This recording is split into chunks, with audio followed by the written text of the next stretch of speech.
ऐसा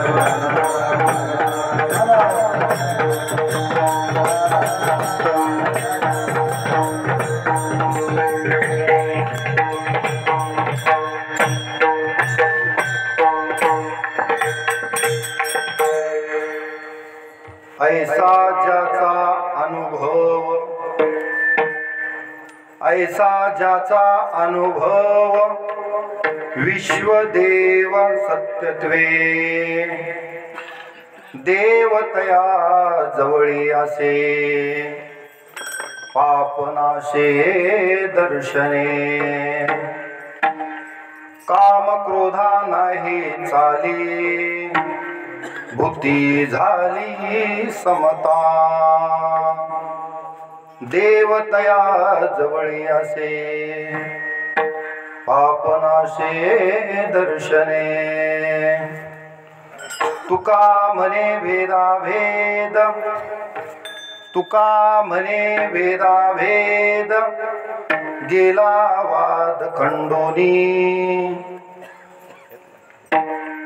देवतया जवळी असे पापनाशे दर्शने, महायोग पीठे तटे भीमरथ्या, वरम पुंडरीकाय दातुं मुनीन्द्रे, समागत्य तिष्ठन्तमानन्दकन्दं, परब्रह्मलिङ्गं भजे पाण्डुरङ्गम्।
पांडुरंगा करू प्रथम नमन, दुसरी चरण संतांची या, त्यांच्या कृपादाने कथेचा विस्तारू, बाबाजी सद्गुरु दास तुका, नागेंद्र हाराय त्रिलोचनाय, भस्मांग रागाय महेश्वराय, नित्याय शुद्धाय दिगंबराय, तस्मै नकाराय नमः शिवाय।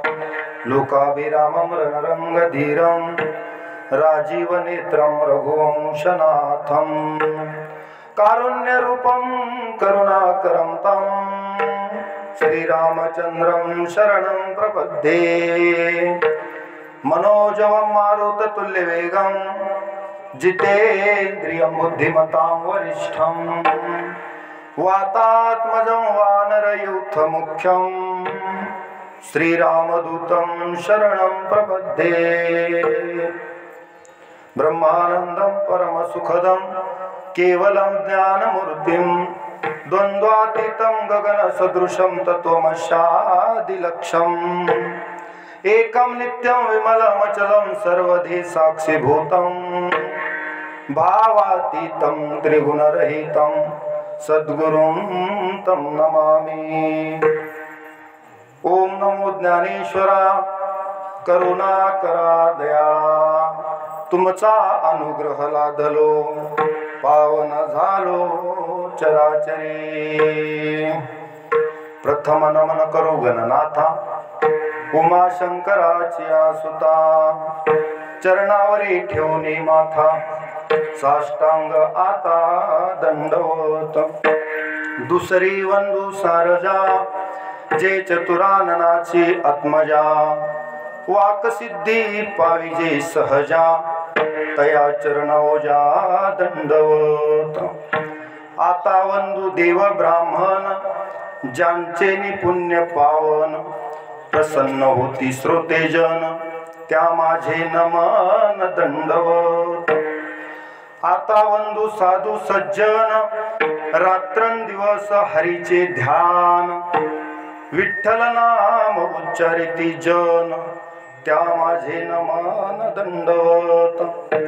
आता वंदू रंगभूमिका कीर्तनी उभे होती लोका टाळ मृदंग श्रोते देखा त्या माझे नमन दंडवत। ऐसे नमन करोनी सकळा हरिकथा बोले बोवड्या बोला अज्ञान म्हणून या पुल्या बाळा चालवी सकळा नामा म्हणे विठ्ठला विठ्ठला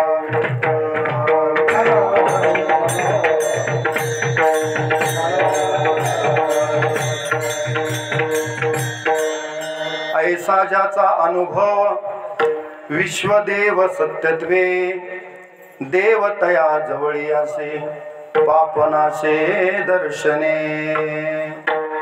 प्रस्तुत प्राप्त प्रसंगी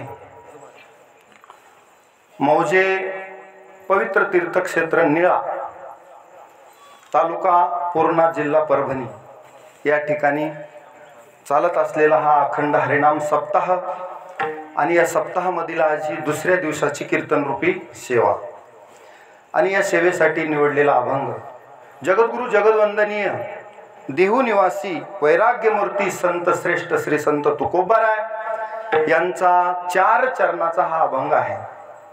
आणि या अभंगाद्वारे तुकोबाराय ज्यांच्या जवळ देव राहतो त्यांची काही लक्षणं सांगतात आणि ती लक्षणं सांगत असताना पहिल्यांदा असं सांगतात की ज्याला सर्वत्र ईश्वर दर्शन होतं या चराचर सृष्टीमध्ये ज्याला सर्वत्र देव दिसतो त्याच्याजवळ देव राहतो आणि त्याच्या दर्शनानं पाप नष्ट होतं। पुढचं लक्षण असं सांगतात की त्याच्याकडे काम क्रोध नावाचे विकार नसतात आणि सर्वत्र समबुद्धी झालेली असते। आणि त्याच्यानंतर आणखी 2 लक्षणं अशी आहेत की त्याच्याकडे भेदबुद्धी नष्ट झालेली असते, अपपर भाव नष्ट झालेला असतो आणि कुठलाही वाद त्याच्याकडे शिल्लक राहत नाही। एवढे लक्षणं ज्याच्याकडे असतील त्याच्या जवळ देव राहतो। अशा देव ज्याच्या जवळ राहतो त्याच्या खुणा या अभंगाद्वारे तुकोबाराय सांगतात विठ्ठला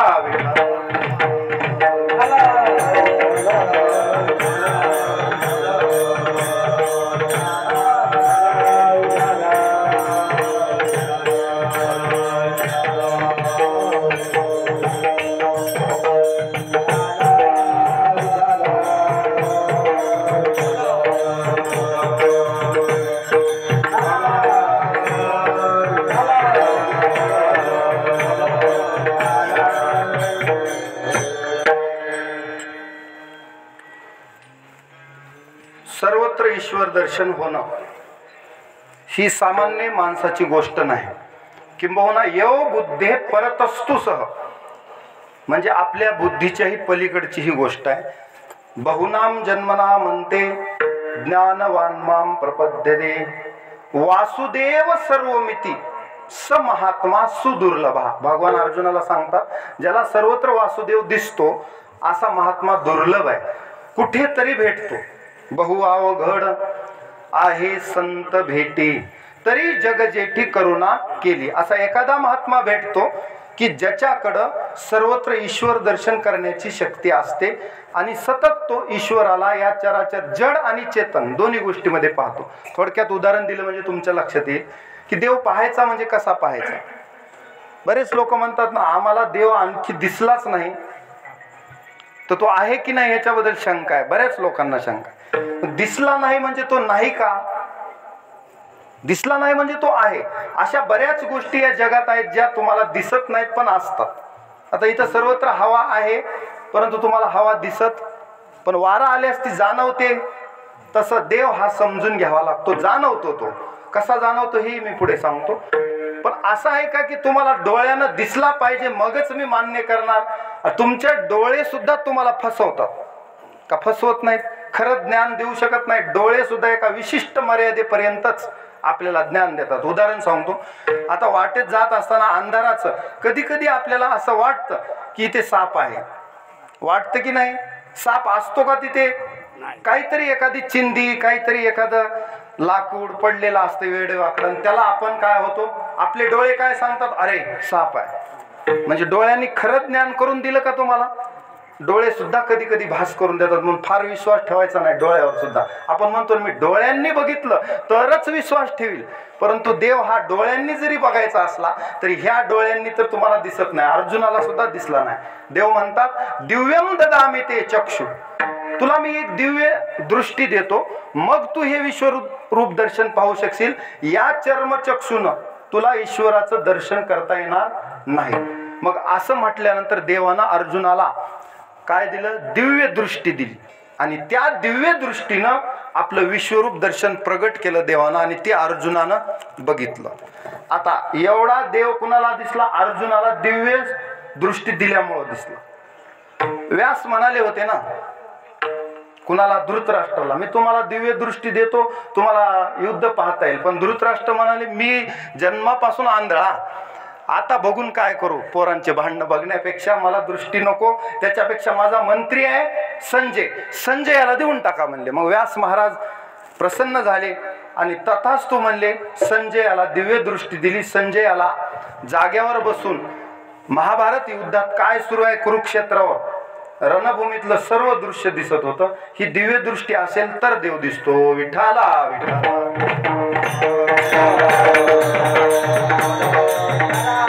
आता तुम्हाला व्यासही येणार नाही दिव्य दृष्टी द्यायला, आणि भगवान श्रीकृष्णही अर्जुनासारखे तुमच्या सोबत उभे राहणार नाहीत दिव्य दृष्टी द्यायला. आहे त्याच डोळ्यांनी मी तुम्हाला ईश्वर दर्शन करवणार आहे. विठाला विठाला.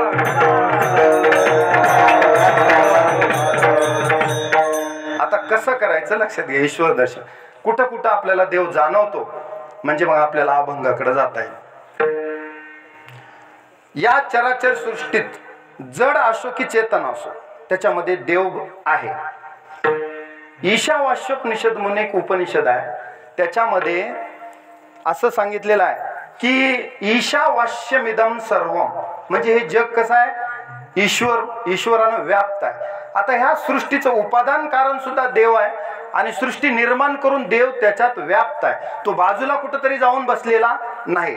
तुम्हाला आताही झाडा पानात फुलात बघणाऱ्याला दिसतो, न बघणाऱ्याला क्रोधी अविश्वासी त्याशी बोध कैसा, आणि व्यर्था फुली वाचा सिनवू नये. आणि ज्याला बघायचा आहे त्याला सर्वत्र देव दिसतो. सर्व घटी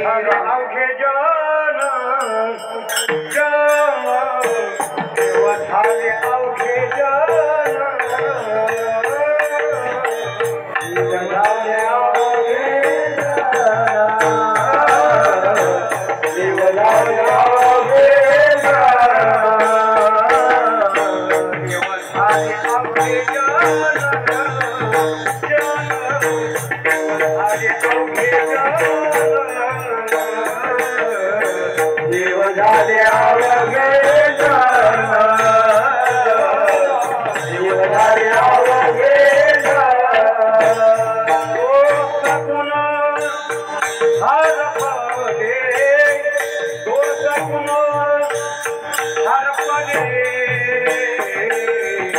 देव झाले अवघे जन, जन,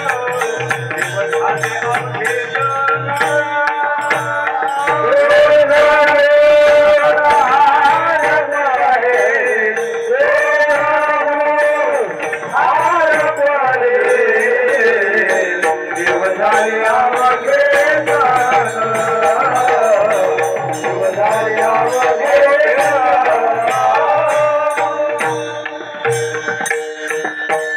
देव झाले अवघे जन, त्याला जनी वनी अवघा देव, वासनेचा पुसावा ठाव. त्याला जनी वनी देव दिसतो किंवा सर्वा घटी राम, देहादेही एक, सूर्यप्रकाशक सहस्त्र रश्मी. बघणाऱ्याचं सांगतो मी, अभक्ताचं नंतर सांगतो, म्हणजे अगोदर भक्ताचं लक्षण आहे ते. त्याच्यामध्ये सर्वत्र ईश्वर दर्शन सांगत होतो मी. यत्किंचित जगत सर्वम दृश्यते श्रूयते पिवा, अंतर्बहिष्य तत्सर्वम व्याप्य नारायण स्थितः. सर्वत्र नारायण स्थित आहे. ह्याचं प्रसिद्ध उदाहरण, जगजाहीर उदाहरण आहे. जेव्हा देव नृसिंह रूपाने आले होते. कधी आले होते? हिरण्यकश्यपू सर्व जनतेला त्यानं त्रास दिला आणि देवाच्या नावावरच बंदी घातली. गगनाहुनी वाढ नाम आहे, पण याला त्याची किंमत कळाली नाही. त्यानं नामालाच बंदी घातली. आता काय करायचं? पण पोटाला पोरगच असं आलं, येतानाच नारायण नारायण म्हणत आलं. आता काय करता? कधी झाले हे? ज्या वेळेस कयादूला घेऊन इंद्र जात होता त्यावेळेस नारद भेटले आणि नारदांनी सांगितलं की कयादूची काही चूक आहे का याच्यात? हिरण्यकश्यपूची चूक आहे, कयादूला माझ्या आश्रमात राहू द्या. मग कयादूला प्रल्हाद तर पोटातच होता. आणखी कुठं होता? प्रल्हादाचा जन्म झाला नव्हता, प्रल्हाद हा पोटात होता, म्हणजे गर्भवती होती कयादू. नारदांनी उपदेश केला, उपदेश केला तो फळाला आला. सत्वर उच्चार प्रल्हादी बिंबला, सत्वर उच्चार प्रल्हादी बिंबला, उद्धवाला धरा कृष्णदासा,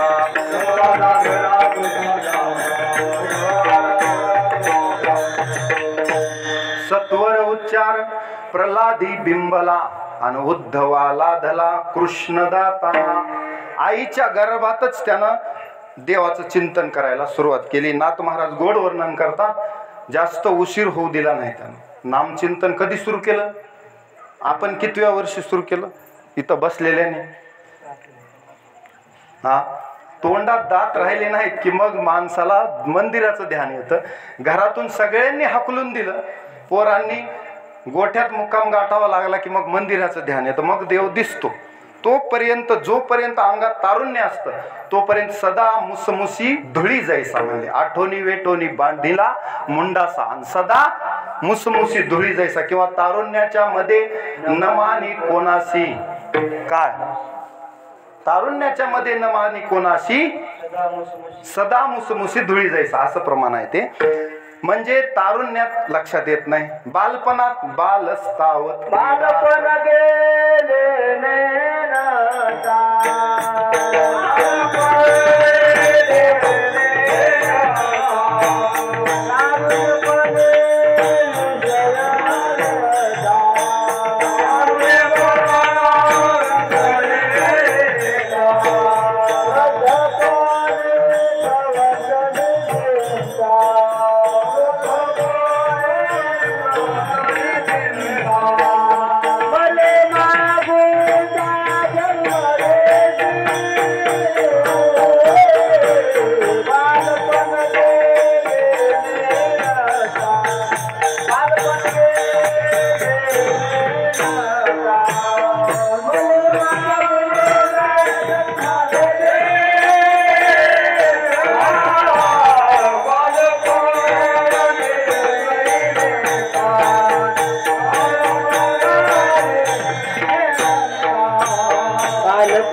अवस्था आहे आपली. जरा आता आपलं थोडं सांगतो म्हणजे आपल्या लक्षात बसतं, फार डोक्यावरून बी जाऊ नये तुमच्या. आपली अवस्था कशी आहे बघा. लहानपणी खेळण्यात बालस्तावत क्रीडासक्त, तरुणस्तावत तरुणी रक्त, वृद्धस्थावत चिंता मग्न, परे ब्रह्मणी कोपी न लग्न. भज गोविंदम भज गोविंदम भज गोविंदम मूढ मते. बालपण गेले नेनता, तरुणपणी विषय व्यथा, वृद्धपणी प्रवर्तली चिंता, मरे मागुता जन्मधरी. ही आपली अवस्था आहे सगळ्यांचीच. लहानपण खेळण्यात गेलं, तरुणपण विषय भोगण्यात गेलं, त्यावेळेस देवाची आठवण आली नाही. आणि म्हातारपणी चिंता, सगळी चिंता आली. अवस्था कशी झाली. अंगम गलितम पलितम मुंडम, दशन विहीनम जातम तुंडम, वृद्धो याति गृहीत्वा दंडम, तदपि न मुंचत्याशा पिंडम. भज गोविंदम भज गोविंदम भज गोविंदम मूढ मते. कशी अवस्था झाली. अंगम गलितम पलितम मुंडम, तोंडात दात राहिला नाही, वाकडं तिकडं बसतो. ऐकू येत का? येते ऐकू. म्हातारपणी ऐकू येत नाही, दात नसतात, समजत नाही विषय, काय बोलावं हे सुद्धा कळत नाही. मग लोक म्हणतात आता जरा डोक्यावर परिणाम झाल्यासारखे करायलेत, बाबाला आता कुठं ठेवा, शेतात नेऊन ठेवा. मग टाइमलाच काय होणार, त्यांना भाकर येणार, वाट बघत बसायची, चिंता करत बसायचं. हे म्हातारपणचं दुःख आहे. बरं हे एकाला आहे का? सगळ्यांनाच आहे. संसारात पडला म्हणजे त्याला हे दुःख आहेच. संसार दुःख मूळ चोहीकडे इंग, विश्रांती नाही कोठे, रात्रंदिवस तळमळ. असा कोणी या संसारात आहे की त्याला सुख भेटले? सर्व सुखाची आशा जन्म गेला, क्षण एक मुक्ती यत्न नाही केला, हिंडता दिशा शिन पावला, माया वेष्टीला जीव माझा. सुख नाही कोठे आले या संसारी, सुख नाही कोठे आले या संसारी, सुख नाही कोठे आले या संसारी, सुख नाही कोठे आले या संसारी, कोठे आले या संसारी, सुख नाही कोठे आले या संसारी,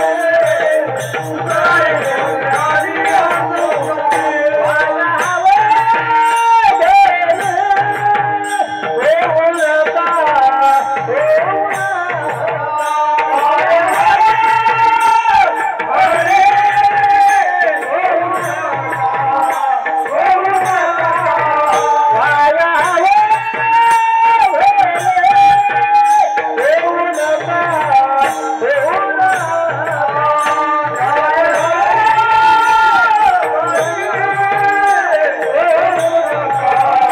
नाही कोठे आले या संसारी, सुख नाही कोठे आले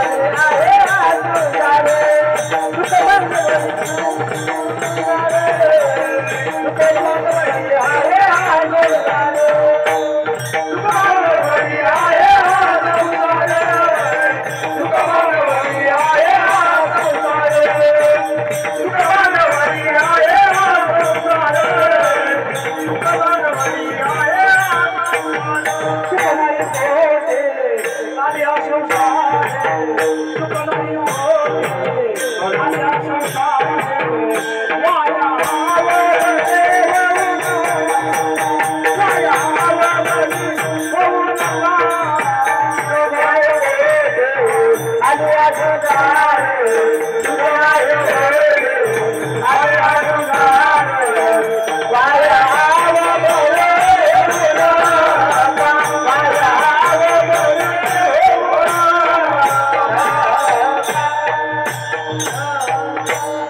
सुख नाही कोठे आली या संसारा, वाया हवभरी होऊ नका, किंवा दुःख बांधवडी आहे हा संसार, सुखाचा अनुभव नाही कोठे.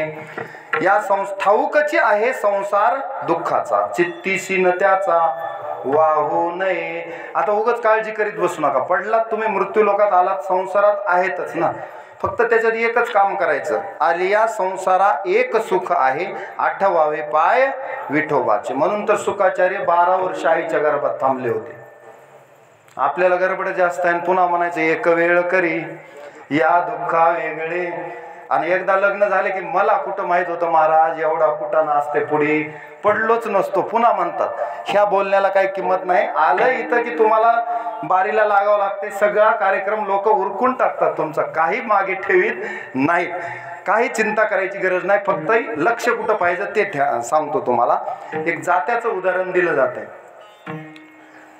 त्या जात्याला 2 खुंटे आहेत. एक खालची पाळू आहे, तिच्या मध्यभागी एक खुंटा आहे. वरची पाळू आहे, तिला एक खुंटा आहे की नाही? 2 पाळू बायाला माहित असेल, महिलांना. पूर्वीच्या काळी दळण दळायच्या, आता तुम्हाला गिरण्या आल्या, सगळं सुख झाले. पहिल्या बायाचे दळून दळून दळून पहाटे उठून दळावं लागायचं. तेवढं तर तुम्हाला काम नाही, तरी कणकूत चालूच आहे की नाही? काम जास्त झालं, काम जास्त झालं. शरीराला मेहनत नाही, आपल्या शरीराला मेहनत नाही. बरं, आता दळताना जो वरची जी पाळू आहे ती माया नावाची पाळू आहे. जो खुंटा आहे तो ईश्वर आहे. खालच्या पाळूतला मध्यभागीचा खुंटा ईश्वर आहे. आणि वरच्या पाळूला एक साईडला खुंटा असते, ते कशाचा आहे? तो गुरु आहे. ते गुरुनं मायारूपी पाळू फिरवली आणि ज्या खालच्या खुंट्याला दाणे, जे शहाणे दाणे आहेत ते कुठं राहतात? खुंट्याला धरून राहतात. ईश्वर नावाच्या खुंट्याला धरून राहतात. आणि बाकीचे जे उड्या मारतात की नाही, सुपातले हस्ती जात्यातली, ते उड्या मारणारे एकदा त्या बाईनं घास टाकला जात्यात की त्याचं पीठ होऊन जातं. कोणत्या दाण्याचं पीठ होत नाही? जे दाणे ईश्वर नावाच्या खुंट्याला धरून आहेत त्याचं पीठ होत नाही. दृष्टांत संपला.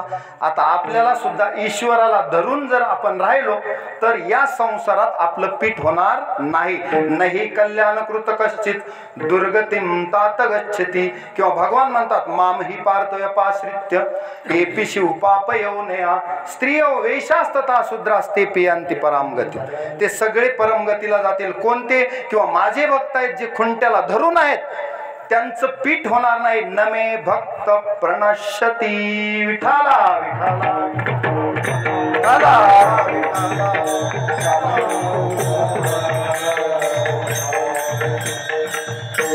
असा भक्त नाश पावत नाही जो देवाला धरून आहे. म्हणून अवघाची संसार सुखाचा करीन. दुःखरूप आहे परंतु त्याला सुखाचा बनवायचं. कसं बनवायचं? की जोवरी तोवरी जंबुक करी गर्जना, जवत्या पंचानना देखिले नाही. हे हरण रानडुकर कधीपर्यंत भीती दाखवतात? त्यांना सिंह दिसला नाही तोपर्यंत. सिंह दिसला की ते पळत जातात, कोणी थांबत नाही समोर. तसा हा संसार देवासोबत आपण येताना दिसलो की तो जवळ थांबत नाही, तो त्रास देत नाही. म्हणून भक्तांना संसार त्रास देत नाही. राहतात याच्यातच ते कमळासारखं, परंतु चिखल लागू देत नाही. जय जय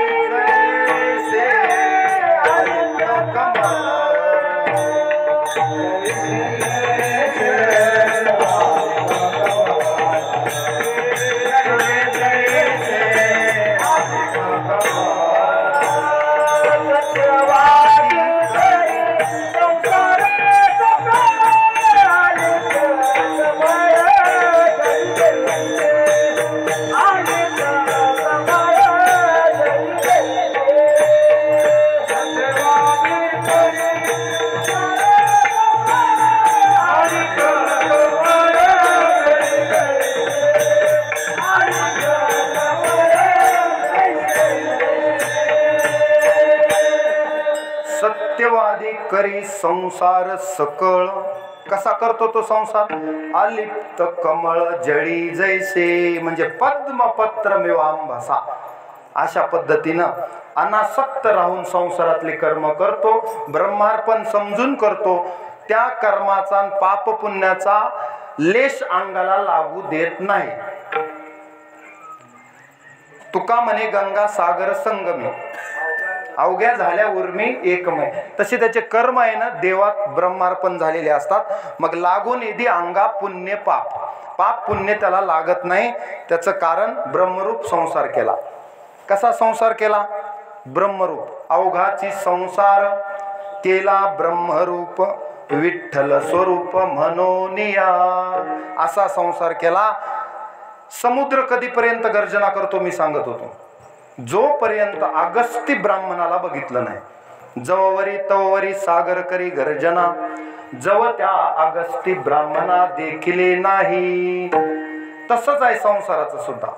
संसार सुद्धा कधीपर्यंत भीती दाखवतो, जव रकुमा देवीवर देखिला नाही बाप. जववरी तववरी बाधी हा संसार. शेवटचा मुद्दा लक्षात घ्या म्हणजे पुढच्या मुद्द्याकडे जाते. जववरी तववरी बाधी हा संसार, जव रखुमा देवीवर देखिला नाही बाप. तोपर्यंत एकदा तुका म्हणे जन्मा आल्याचे सार्थक, विठ्ठलची एक देखील मग संसार त्रास देत नाही. म्हणून संसारही सुखाचा करता येतो, पण देवाला धरून खुंट्याला धरून राहिलं म्हणजे ईश्वर नावाच्या खुंट्याला धरून राहिलं की आपलं पीठ होत नाही. विठ्ठला विठ्ठला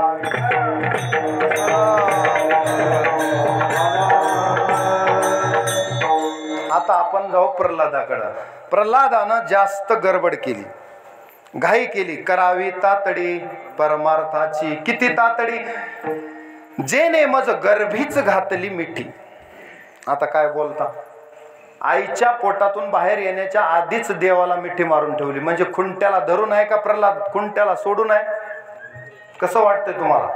ऐकोनी नारदाची गोठी, जेने मज गर्भीच घातली मिठी, तो भक्त जगजेटी प्रल्हाद. कसला? वा, जन्मला जगजेटी कोण? प्रल्हाद. आता किती तातडी केली प्रल्हादानं, आपण किती तातडी करतो बघा.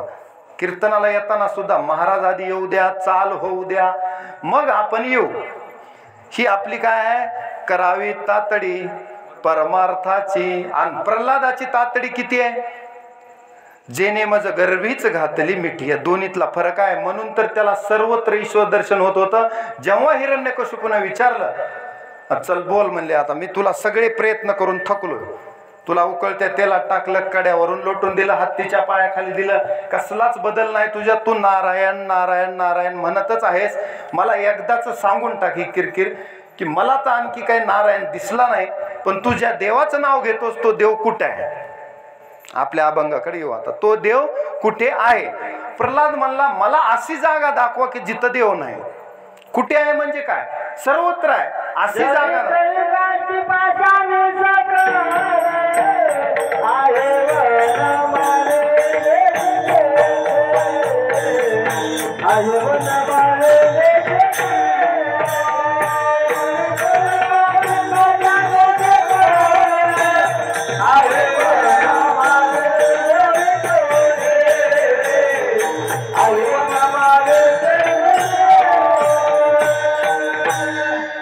भजनी मंडळ हुशार आहे. म्हणजे तुम्हाला आणखी पुढे ऐकायचे म्हणून एकेरी प्रमाण म्हणण्याच्या अगोदर सुरू केलं. विठ्ठला विठ्ठला.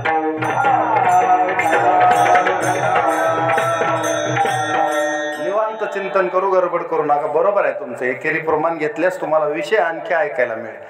कारण विषय एकदा गोड निघाला. आता हे जुनी मंडळी आहे, परमार्थ प्रेमी आहेत, सगळे परमार्थातले भजन निष्ठ आहेत आणि भक्त आहेत. अभक्ताला किती ज्ञान सांगितलं तर अभक्ताला ज्ञान सांगून उपयोग नाही. कुठपर्यंत आलं होतं आपलं? प्रल्हादाचं चालू होतं. मग प्रल्हादाला विचारलं, प्रल्हादानं सांगितलं, बाबा देव हा सर्वत्र आहे. सर्वत्र आहे म्हणतोस तू? बरं, माझ्यात आहे, तुमच्यात आहे, झाडापानात आहे, जडात आहे, चेतनात आहे. अणुरेणू पर्यंत ब्रह्म भरियेले. पूर्ण अणुरेणूत देव ईश्वर व्याप्त आहे. असं आहे का? माझ्या देवाचं नावच विष्णू आहे. विष्णू म्हणजे सर्वत्र व्याप्त असलेला तो, म्हणून तो विष्णू नाव आहे. विष्णूचा अर्थच काय? जो सर्वत्र व्याप्त आहे त्याला म्हणायचं विष्णू. चराचरात तो भरून राहिलेला आहे. एवढंच नाही, संपूर्ण सृष्टीत भरून राहून देव दशांगुलम उरलाय. एकांशेन स्थितो जगत. एका अंशावर हे जगत आहे. एवढा देव व्याप्त आहे. तो मी मगाच सांगितलं तुम्हाला, विश्वरूप दर्शनात अर्जुनाला दिसला. त्यानंतर विभूती योग, त्याच्या अगोदर ज्या 10वा अध्याय सांगितला होता देवानं अर्जुनाला, त्याच्यात प्रामुख्यानं देव कुठं कुठं बघायचा अशा विभूती सांगितल्या देवाला. आणि शेवटी एक श्लोक सांगितला, तो आपल्या अभंगासाठी महत्वाचा आहे. यद्यद् विभूतिमत् सत्वम श्रीमदुर्जितमेव वा तत्तदेवावगच्छत्वं मम तेजोंश संभवम. विठाला विठाला विठाला.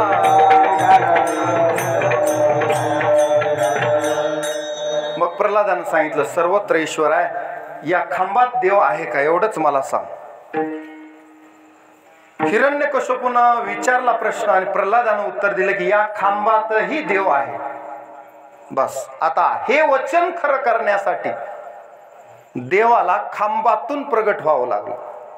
खांबावरी जात मारिली दुर्जने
लाथ मारिली दुर्जने आणि स्तंभी नारायण प्रगटले. लगेच नृसिंह रूपानं देव आले. आता त्याची कथा तुम्ही भागवत चालू आहे ना, भागवतामध्ये ऐकली असेल किंवा आता उद्या ऐकताल. आल्यावर देवानं नृसिंह रूप का घेतलं, कोणत्या वेळी देव आले, हिरण्यकशिपूला कोणकोणते वरदान होते, कशा पद्धतीनं हिरण्यकशिपूचा वध देवानं केला आणि प्रल्हादाला अभय दिलं. नाम प्रल्हाद उच्चारी तया सोडवी नरहरी, उचलोनी घेतला कडियेवरी भक्त सुखे निवाला. प्रल्हादाला अभय दिलं, जवळ घेतलं आणि तू माझा खरा भक्त आहेस असं देवानं म्हणल्यावर प्रल्हादाचं समाधान झालं. असं आपल्याही जन्मात एकदा तरी देवानं एक बार कहो तुलसीदास मेरा आहे. देवा तू एकदा म्हण की हा माझा भक्त आहे. बस माझ्या भक्तीची सर्वोच्च स्थिती म्हणजे माझ्या जीवनाचीच नाही, सफलता झाली, कृतकृत्य झालो आणि इच्छा केली ते पावलो. एकदा म्हण. मग प्रल्हादाचा जन्म सफळ झाला. आजी संसार सुफळ झाला गे माय देखिले पाय विठोबा. एक अवतार प्रल्हादासाठी घ्यावा लागला. देवानं भक्ताचं वचन खरं केलं. हे वचन खरं कशासाठी केलं, हिरण्यकशिपूला खांबातही देव आहे हा अनुभव द्यायचा होता. हाच अनुभव तुकोबाराय म्हणतात की माझ्या भक्ताकडं असतो त्याच्या जवळ देव राहतो.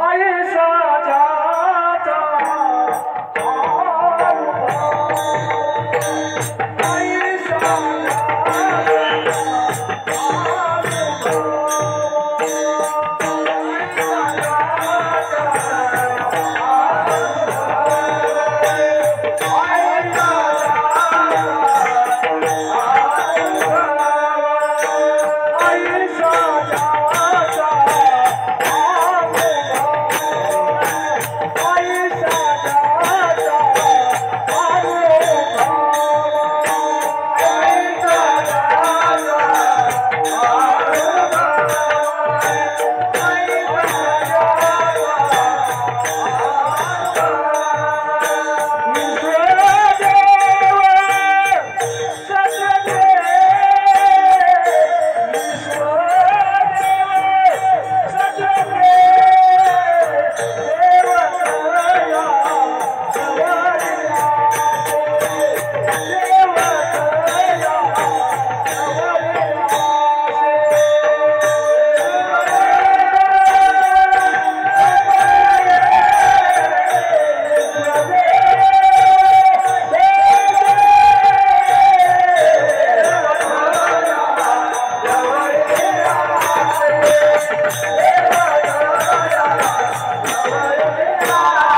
तुकोबराय अभंगाच्या पहिल्या चरणात म्हणतात की ऐसा ज्याचा अनुभव, कैसा अनुभव, ऐसा ज्याचा अनुभव विश्वदेव सत्यत्वे, ह्या विश्वात सत्यत्वानं देव भरून राहिलेला आहे.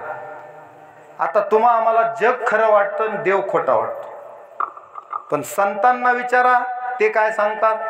आद्य गुरु शंकराचार्यांना विचारा, ते म्हणतात ब्रह्म सत्य जगन मिथ्या जीव ब्रह्मेव नापरा. त्यांचा अनुभव असा आहे की हे जगत मिथ्या आहे आणि ह्या जगात फक्त सत्य काय आहे, विश्वदेव सत्य.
यांनी सांगितलेला अनुभव कुणाचा आहे, संतांचा आहे. सत्य तू सत्य तू सत्य तू विठ्ठला. आणि कागा हा दावीला लौकिकाचार. आता या जगात आपण लौकिकाचारानं राहतो. पुन्हा एकदा माईकचं थोडं हे करा, सिट्टी बंद करा. लौकिकाचार हा व्यवहारात आपण वागतो या जगात, परंतु आपला अनुभव असा पाहिजे की मीच देव आहे. आता इथून सुरुवात करा म्हणजे तुमच्या लक्षात येईल. आता तुम्ही मला एवढी मोठी पदवी, हो मी वासुदेव तत्वता कळो येईल विचारिता आहे ठाऊक सभाग्य संता. हे कुणाला माहित आहे, संतांना. मग त्यांच्याकडे जाऊन विचारायचं हा अनुभव कसा आहे, मीच देव असं कसं असेल महाराज. असतं त्याचं कारण आहे. आद्य शंकराचार्य सुद्धा म्हणतात की न मे मृत्यू शंका न मे जाती भेद पिता नैव मे नैव माता न जन्म न बंधुर्न मित्रं गुरुर्नैव शिष्य चिदानंद रूप शिवोहम शिवोहम. असा आवाज राहू द्या, आता मस्त आला बघा. चिदानंद रूप शिवोहम शिवोहम. असा आपला अनुभव पाहिजे. ऐसा ज्याचा अनुभव विश्वदेव सत्यत्वे. विश्वात जर देव भरून उरलेला असेल, विश्वात चराचरात देव व्याप्त असेल तर माझ्यात नसेल का. अहो तुम्ही देवाशिवाय इथं बसलेच नाहीत. आता आपणही अनुभव घ्या. एखादं प्रेत आहे, प्रेत आहे, ते आपल्यासारखा हालचाल हावभाव बोलू चालू शकते का. का बोलचाल त्याची बंद झाली, त्याच्यातला राम निघून गेला, त्याच्यातला ईश्वर निघून गेला, म्हणून त्याचं राम नाम सत्य हे झालं. त्याच्यामुळं ते आता कुठलाही व्यवहार करू शकत नाही.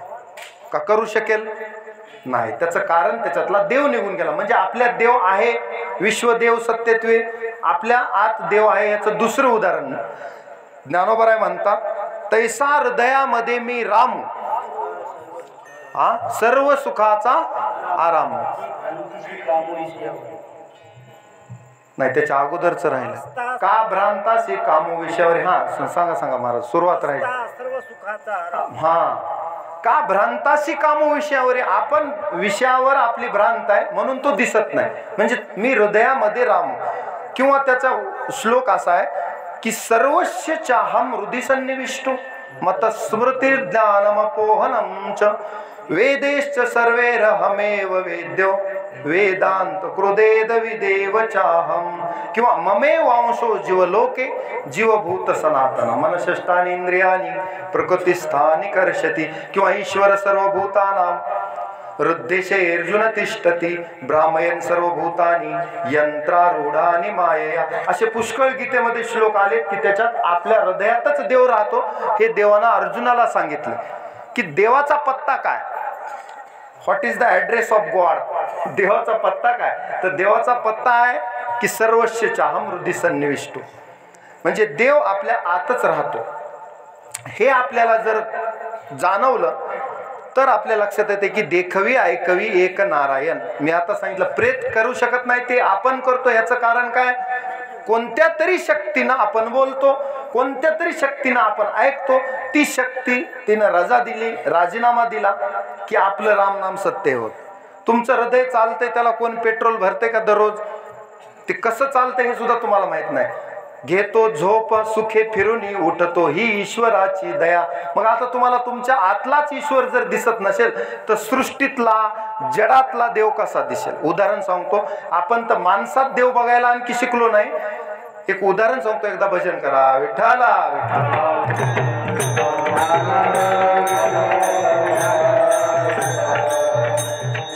ज्ञानोबा राहायला विचारलं कर्मठ लोकांना की ज्ञानोबा आहे तुम्ही तर हे तत्वज्ञान असं सांगता, अद्वैत तत्वज्ञान सांगता, सर्व घटीराम देहादेही एक म्हणता, माझा आत्मा हाच दुसऱ्याचा आत्मा, म्हणजे तुम्ही सर्वत्र ईश्वर दर्शन पाहता. मला सांगा ह्या रेड्यामध्ये ईश्वर आहे का, किंवा तो तुमच्यासारखा बोलू शकतो का. दोन प्रश्न विचारले त्यांनी. ज्ञानोबरायांनी एका शब्दात सांगितलं या रेड्यामध्ये ईश्वर आहे. ममे वांशो जीवलोके. त्याच्याशिवाय तो चालू शकत नाही. पहिलं उत्तर झालं. तरी त्यांचं समाधान झालं नाही. ते म्हणले तुम्ही जसे वेद मंत्र म्हणता तसा हा रेडा जेव्हा वेद मंत्र म्हणेल तेव्हा आम्ही मानू की त्याच्यामध्ये सुद्धा ईश्वर आहे. आणि त्या रेड्याचं सुद्धा शरीर देवच चालवतो. चाले हे शरीर कोणाची हे सत्ते. कोण बोलविते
प्रश्न विचारल्यावर चाले हे शरीर कोणाची हे सत्ते.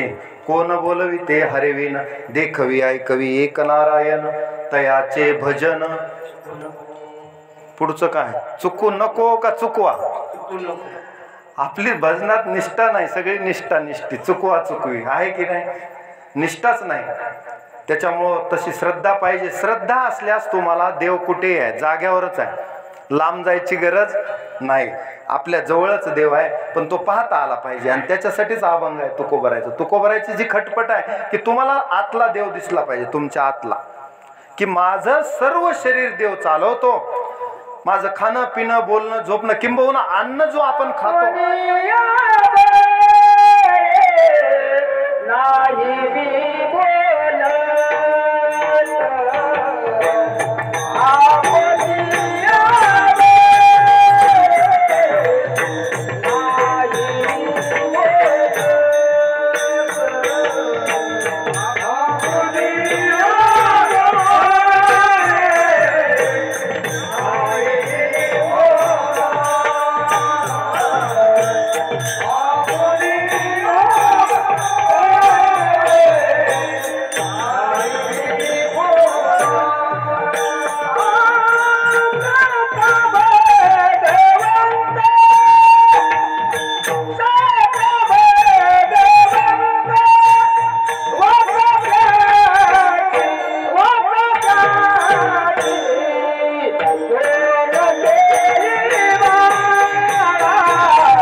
प्रल्हादासारखेच 2 प्रश्न विचारलेत.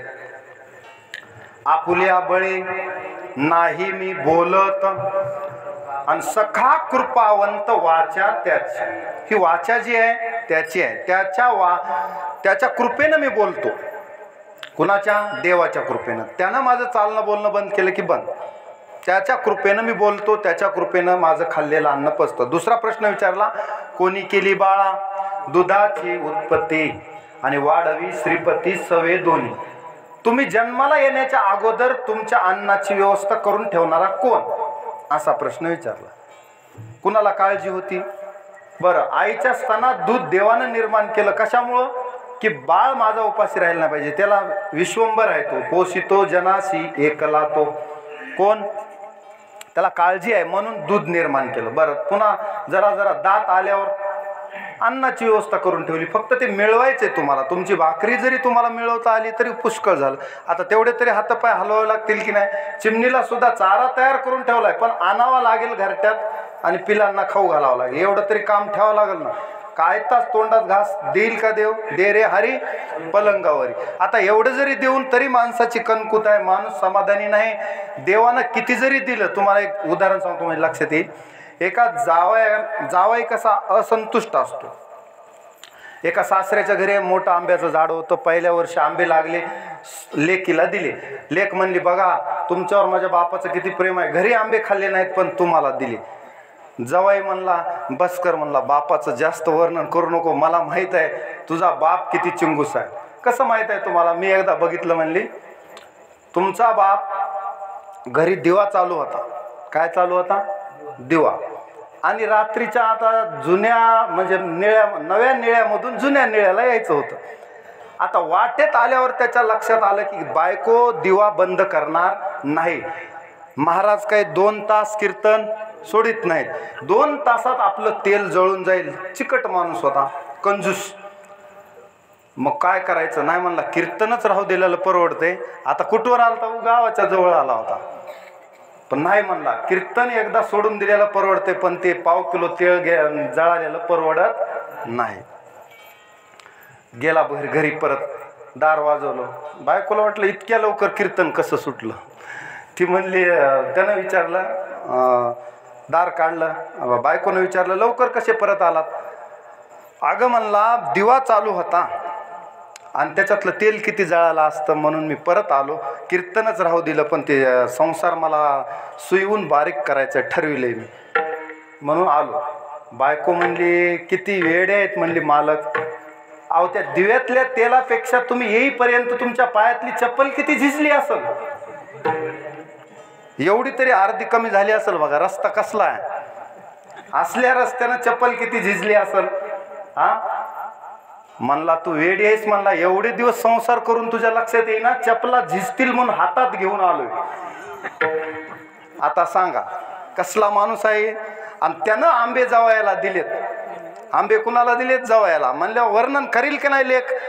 माझा बाप कुणालाच काही देत नाही, पण जावयाला दिलेत. त्याचं कारण आहे जवाई महाग लागू नये म्हणून.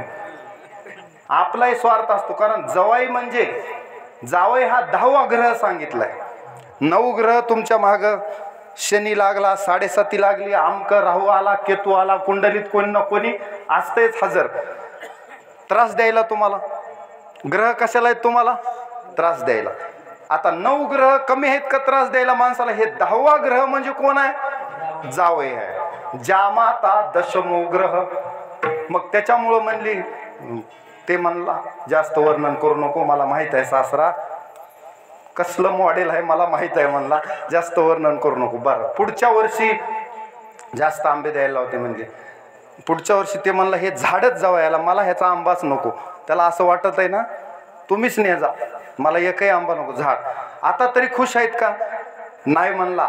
ते आंब्याचं झाड ज्या शेतात आहे त्या शेताचा 7-12 माझ्या नावावर झाल्याशिवाय खुश नाही म्हणला. कोण? जावई. दृष्टांत संपला. म्हणजे जावई काय आहे? संतुष्ट आहे का असंतुष्ट आहे? तसे आपण देवानं किती जरी दिलं, विचार करा, तुम्हाला 2 कॅमेरे दिलेत, डोळे दिलेत, हे किती रुपयाचे असतील? किती रुपये दिल्यास तुम्ही मला एक डोळा द्याल? किती रुपये दिल्यास तुम्ही मला एखादी किडनी द्याल? किती रुपये दिल्यास तुमचा एखादा अवयव द्याल का? देणार नाहीत. म्हणजे कोटी रुपयाचं शरीर, त्याची किंमतच करता येत नाही असा अनमोल नरदेह निदान लागले हाती.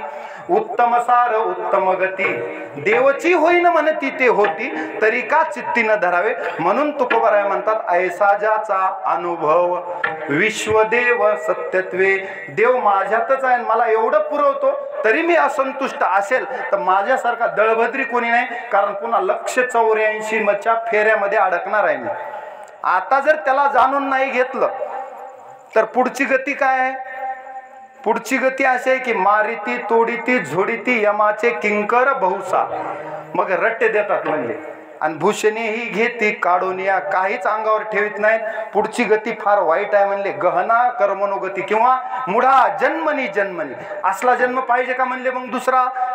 त्याच्यापेक्षा आताच सावध व्हा आणि विश्वातला देव जाणून घ्या. विठ्ठला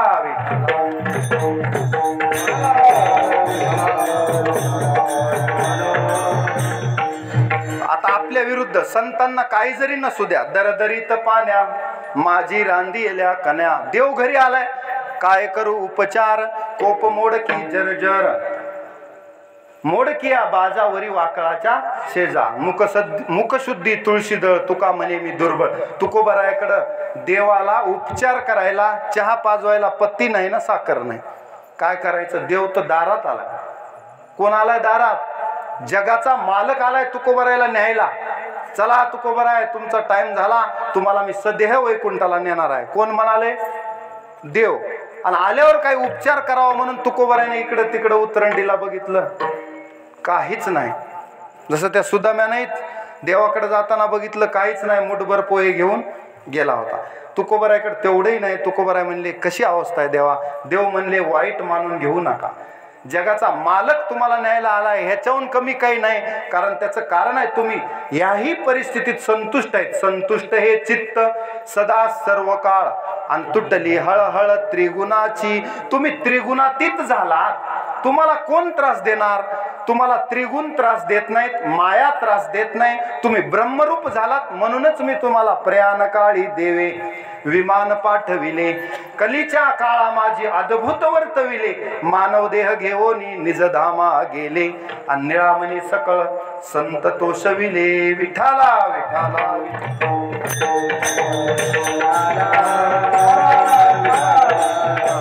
विठाला.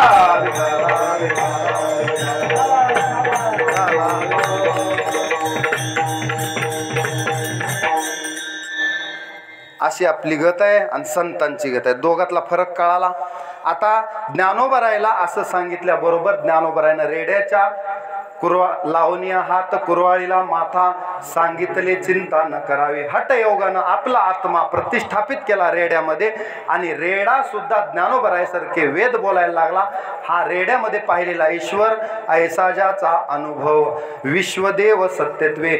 सगळ्यांना अनुभव करून दिला की सगळीकडे देव आहे. रेड्यात सुद्धा देव आहे, तो सुद्धा आपल्यासारखं बोलू शकतो. हा आता ह्याच्या पुढचा एक अनुभव आला, हा झाला चेतनातला. तुम्ही महाराज आम्हालाही कळते, प्राण्यात पशु पक्षात गाईला तहान लागली की पाणी पाजवावं, जनावराला चारा टाकावा, आम्हालाही कळते की त्यांच्यात देव आहे. हे चालते बोलतेत, हे दगड, हे लाकडं, हे म्हणजे कोरडे काष्ट, हे आता हे दगड समजा, दगड कसा आहे? जड आहे, हलविल्याशिवाय जागेवरून हलेल का? नाही. बरं, ह्या दगडात देव आहे का? हे कसं सिद्ध होईल? ह्याचंच प्रसिद्ध उदाहरण एक आहे ज्ञानोबरायच्या जीवनातलं. ज्ञानोबराय भिंतीवर बसले होते. सकाळीच्या प्रहरी भिंतीवर चारही भावंड, निवृत्ती, ज्ञानदेव, सोपान, मुक्ताबाई, चारही बसले असताना तिकडे कीर्ती कानावर गेली. ती 1400 वर्ष जगलेले एक योगी होते. त्यांचं नाव बोला की, चांगदेव. ऐकले असेल ना, कथा तर ऐकलेली आहे, फक्त त्याच्यातला अनुभव तुम्हाला सांगतो. किती वर्ष जगले? 1400 वर्ष. चांगदेव म्हणजे साधारण नाहीत, योगी आहेत. तपस्युभ्योधिको योगी, ज्ञानीभ्योऽपि मतोधिक, कर्मीभ्यश्चाधिको योगी, तस्माद योगी भवार्जुन. तू योगी हो म्हणजे नित्य जोडलेला. बरेच जण कथा सांगत असताना कोण कोणाची कथा? चांगदेव. चांगदेव योगी चांगदेवाला कमी समजतात. चांगदेव कमी नव्हते. चांगदेव जर समाधीतून उठले, समाधीतून, तर काय होत होतं? मेलेले मडे सुद्धा उठत होते, म्हणजे तेही साधारण नाहीत. असे योगी होते चांगदेव. चांगदेवाकडं अनेक सिद्धी होत्या, साधारण नव्हते ते. अशाही असाधारण अद्वितीय ज्ञानी योगी चांगदेवाला अशी कीर्ती कानावर आली की 4 भावंड आळंदीत राहतात आणि रेड्यामुखी वेद बोलवला त्यांनी, ज्ञानेश्वरी लिहिली, ज्ञानी आहेत बाबा, असा त्यांच्या कानावर कीर्ती गेल्यावर भेटायला जाऊ म्हणून आले. सकाळी सकाळी हे भिंतीवर बसले होते. जायचं कसं, मग वाघावर बसले, हातात सापाचा चाबूक घेतला. व्याघ्रही न खाती सर्पतया, कारण त्याचं सृष्टीशी तादात्म्य झालेलं असतं. काय झालेलं असतं? सृष्टीशी तादात्म्य साधलेलं असतं, म्हणून त्याला व्याघ्रही न खाती सर्पतया. वाघावर बसून हातात चाबूक घेऊन आले. आल्यावर ज्ञानोबराला लक्षात आलं की योगी आलेत आणि योग्याला सगळ्या चराचरात देव दिसला, पण फक्त चेतनात देव दिसला, जडात आणखी दिसला नाही. मग हे जड काय? आपण बसलो ती भिंत जड आहे. नीट आहे का? ऐसा ज्याचा अनुभव विश्वदेव सत्यत्वे. भिंत जड आहे. आतापर्यंत लोकांना हे कळून चुकलं की चेतनात देव आहे, लोकांनी मान्य केलं. पण आता जडातही देव आहे हा अनुभव मला लोकांना द्यायचा आहे. ती संधी आली म्हणून ज्ञानोबरायानं भिंतीला आज्ञा दिली की समोरून जो योगी येतोय त्याचं स्वागत करण्यासाठी आपण चालावं. असं म्हणल्याबरोबर चालविली जड भिंती, चालविली जड भिंती,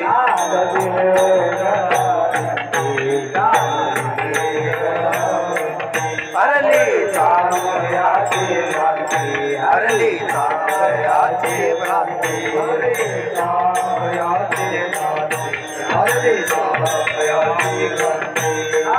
मोक्ष मार्गी सांगाती, मोक्ष मार्गा सांगाती, मोक्ष मार्गेचा सांगाती, ज्ञानोबा माझा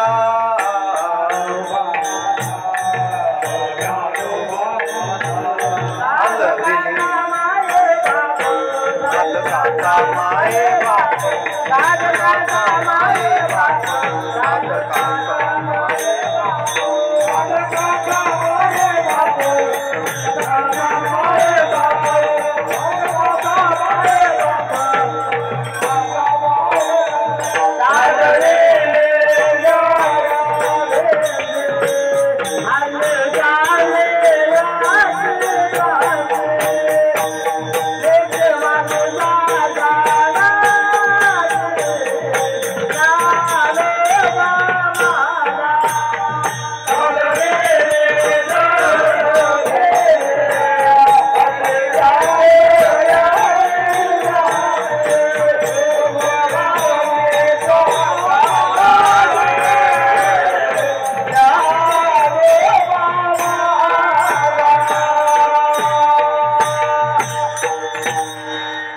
तुम्हाला काय म्हणायचं होतं? दुसरं प्रमाण सांगा. तेच होतं ना. चाल बदलून चालविली जड भिंती, हरली चांगयाची भ्रांती. भिंतीला आज्ञा दिला बरोबर भिंत चालायला लागली. आता ह्याचं काय स्पष्टीकरण आहे? जडामध्ये देव आहे ह्याचा अनुभव ज्ञानोबरायाला जगाला करून द्यायचा होता. कुणाच्या रूपानं? चांगदेवाच्या रूपानं. आपल्याला सुद्धा, कारण आपण मूढ आहेत, मूढ. आणखी सुद्धा देवाला ओळखू शकले नाहीत. अहो आपणच काय, मला सांगा, मोठमोठे लोक देवाला ओळखू शकले नाही. त्याची मी यादी तुम्हाला मला वाटतंय एका कीर्तनात सांगितली होती. भगवान श्रीकृष्णाला महाभारतात किती जणांनी ओळखलं आणि किती जणांनी ओळखलं नाही त्याची यादी काढा, म्हणजे तुम्हाला लक्षात येईल की देव दररोज असून जवळ कुणाकुणाला ओळखता आला आणि कुणाकुणाला ओळखता आला नाही. कौरवांच्याही जवळ होता, पांडवांच्याही जवळ होता, मोठे मोठे रथी महारथी होते, पण त्याच्यातल्या सगळ्यांना कळाला का? मला एवढं सांगा, कारण सगळ्याची यादी सांगाय टाइम नाही. कळाला का? नाही कळाला. अहो शिशुपाल होता, शिशुपालाला भगवान कळाले. शिशुपाल हा तर त्यांचा आपतेष्ट होता. बघायला गेले होते देव, मुलगा झाला आत्याला म्हणून, तर त्याला 3 डोळे आणि 4 हात. असा कसा मुलगा? विचित्र म्हणले, ह्याला फेकून द्यावं लागलं, घरी सांभाळायच्या कामाचं नाही. नाही म्हणले. त्याला एका ज्योतिषानं सांगितलं होतं की शत्रूच्या मांडीवर ठेवा, शत्रूच्या मांडीवर ठेवल्यावर याचा 1 डोळा गळून पडेल आणि 2 हात गळून पडतो. भगवान श्रीकृष्णाच्या मांडीवर आत्यानं पोराला दिलं की त्याचा 1 डोळाही गळाला 2 हातही गळाले. आता आत्या आनंदी व्हायच्या ऐवजी दुःखी झाली. का? तिच्या मनानं आता ह्याचा शत्रू आपल्याला कळाला. ह्याचं मरण कुणाच्या हातानं आहे? भगवान कृष्णाच्या हातानं आहे. मग तिनं वचन घेतलं की तू काय कर कृष्णा, 100 अपराध होईपर्यंत ह्याला माफ कर, मारू नको. 100च्या पुढे जर ह्यानं मर्यादा ओलांडली मग तुला मोकळी, मग तू याचा वध करू शकतोस. मी त्याला तसं सांगून ठेवते की बाबा अपराध करू नको. आता मला काय सांगायचे की ऐसा ज्याचा अनुभव विश्वदेव सत्यत्वे, अर्जुनाला श्रीकृष्ण कळाले, भीष्माला कळाले कौरव पक्षात राहून, द्रोणाचार्यांना कळाले पण धृतराष्ट्राला कळाले नाहीत, दुर्योधनाला कळाले नाहीत, शिशुपालाला कळाले नाहीत. आता त्याच्यापैकी एक उदाहरण फक्त सांगितलं मी शिशुपालाचं. राजसूय यज्ञात त्याच्या अगोदरही तो रुक्मिणीशी विवाह करण्यास उद्युक्त झाला. आता देवासोबत जिची गाठ बांधले तिचं लग्न होईल का? शिशुपालासोबत होणार नाही हे माहीत असून सुद्धा शिशुपाल उद्युक्त झाला. त्याच्यानंतर राजसूय यज्ञात अग्रपूजेचा मान भगवान श्रीकृष्णाला मिळाला. थोडक्यात सांगतो फास्ट. आता अग्रपूजेचा मान मिळाला की शिशुपालाचा जळफाट सुरू झाला. तो श्रीकृष्णाला वाईट बोलायला सुरुवात केली त्यानं. आता त्याचे अपराध मोजायला चालू केले देवाने. 1, 2, 99 पर्यंत आले. आता म्हणले 100 माफ करायचे तर 101च्या वेळेस मग सुदर्शन चक्र सोडायचे. त्यानं मर्यादा ओलांडली. त्याच ठिकाणी शिशुपालावर चक्र सोडलं आणि त्याचा वध केला. त्याला मात्र देव कळाले नाहीत एवढं मला सांगायचंय. विठाला विठाला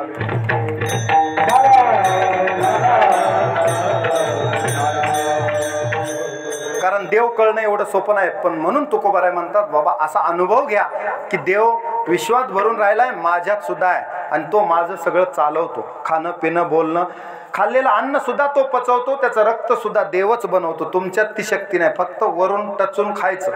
मध्ये काय होते ह्याची कधी तुम्हाला डॉक्टरकडे गेलं मग त्यानं सुरू केलं की नाही डॉक्टरनं, नाही तुमची गॅस्ट्रोलॉजी करावं लागते, आणखी काय दोन असत्या स्कोप आहे काहीतरी म्हणतात बाबा त्याला. मग तुम्हाला नरड्यातून पाईप मध्ये टाकला मग देव दिसतो. बघा कसं आहे आपलं रोजचं पचतंय ते किती फुकट पचते. जेव्हा विकत पचायला सुरुवात होईल, विकत ऑक्सिजन घ्यायला लागेल, तेव्हा फुकट दिलेल्या देवाच्या ऑक्सिजनची किंमत कधी कळते? ऐसा ज्याचा अनुभव विश्वदेव सत्यत्व. मग तेवढी वेळ येण्याच्या अगोदरच कळालेला बरा नाही का? वेळ आल्यासच कळ. काही माणसाला फटका बसल्याशिवाय कळतच नाही. विठाला विठाला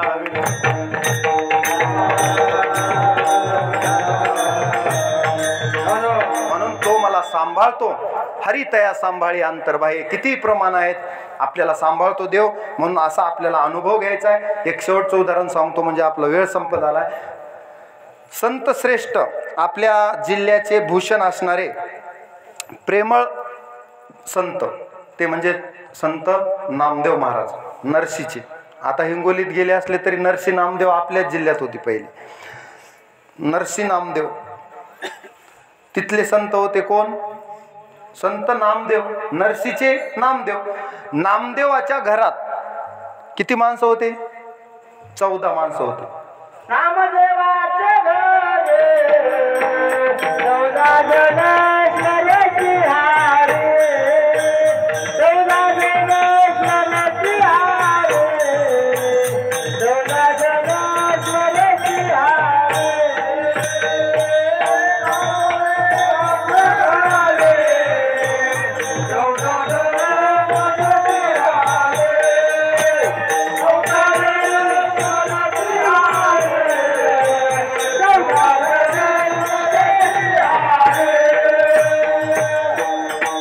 नामदेवाचे घरी हे आमचं सुद्धा नामदेवच आहे. आमचे गाववाले आहेत, सुंदर पकवाज वाजवतात. आचार्य ज्ञानेश भक्त व्याकरणाचार्य अर्जुन महाराज लाड गुरुजी यांच्या होळ या संस्थेत शिकलेला विद्यार्थी आज आमच्या मृदंगावर हजर आहे. माझं भाग्य आहे. विशेष म्हणजे आमचे गाववाले एका गावचे. आम्हाला आनंद वाटतो की वा गुरुजीकडे ठेवलेले जे मुलं आहेत त्याच्यामध्ये आमच्या गावातले बरेच 2-4 मृदंग वादक तयार झाले, गायक तयार झाले, कीर्तनकार तयार झाले. हा जो गावचा आनंद आहे हा आनंद गगनात मावेनासा होतो जेव्हा सप्त्याला किंवा दुसऱ्या एखाद्या कार्यक्रमाला, धार्मिक कार्यक्रमाला सर्वजण एकत्र येतात. आणि विशेष म्हणजे कर्मचारी पुन्हा शिकल्यानंतर नोकरीला लागले. आता मला वाटतं तुमचं कोणतं पद आहे? SID, SCID, SID मध्ये आहेत ते, म्हणजे चौकशी करायला. त्यामुळे तुमचं पुन्हा चौकशी आली तर नामदेवाकडे जायचं. विठाला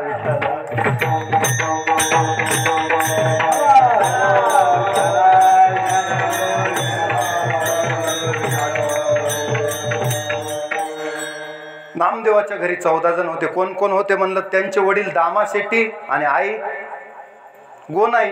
दामा शेट्टी, गोनाई. ह्याचा मुलगा म्हणजे नामदेव. नामदेवाची बायको राजाई. पट लक्षात ठेवा, तुम्हाला लक्षात राहते. पुन्हा नारा, विटा, गोंदा, महादा 4 मुलं. त्याला 4 बायका पोरायला. लाडाई, येडाई, गोडाई, साखराई. किती झाल्या? 4 आणि 4 8. 4चे 8 हात झाले की नाही? आणि हे दोघं नामदेवन राजाई 8 आणि 2 10. आई वडील दोघं 12 झाले. आता कोण राहिले? आऊबाई लेकी. आऊबाई बहिणी, लिंबाबाई लेकी. किती झाले? 14 झाले. आणखी एक जण त्याला अटॅच झाली. म्हणजे 14 लई कमी व्हायलेत. 14चा आकडा काय शुभ नाही, 15 करून टाकूत. म्हणून 15वी दासी जणी राहिली सायली, त्यांच्याच घरी राहायला होती. कुणाच्या घरी? आपल्या गंगाखेडची जनाबाई नामदेवाची दासी झाली आणि नामदेवासोबतच राहायला लागली. बरं, विशेष आहे 15ला 15 जण संत. एकाच घरात 15 संत. 14 तर स्मरतात हरिला, 15वी तर देव तिच्या सोबत दळू लागायचा. कसली वजनदार बाई असेल बघा. बाई असून सुद्धा स्त्रीच्या जन्माला येऊन देवाला आपलंसं केलं, ह्याला म्हणावं खरी स्त्री. खरी बहादर वाघीण होती आपल्या गंगाखेडची, ती म्हणजे जनाबाई.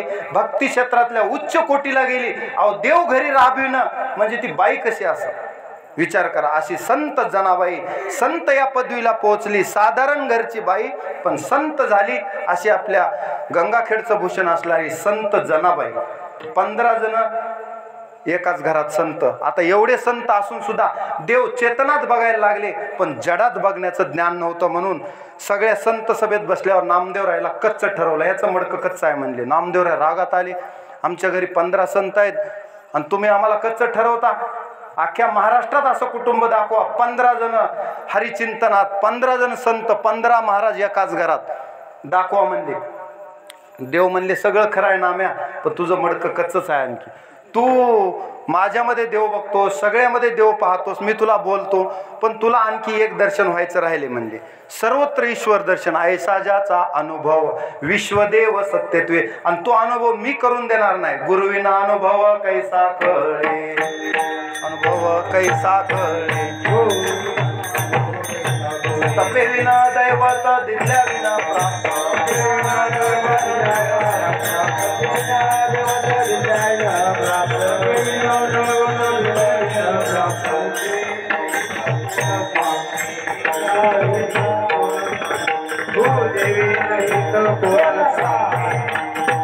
दोघांचे प्रमाण चुकलं.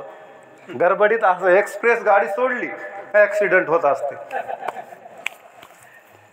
गुरुविना अनुभव कैसा कळे म्हणले. औंड्याला जा, तू गुरुचं दर्शन कर, मग गुरु तुला हे अनुभव करून देईल, माझ्याकडून नाही.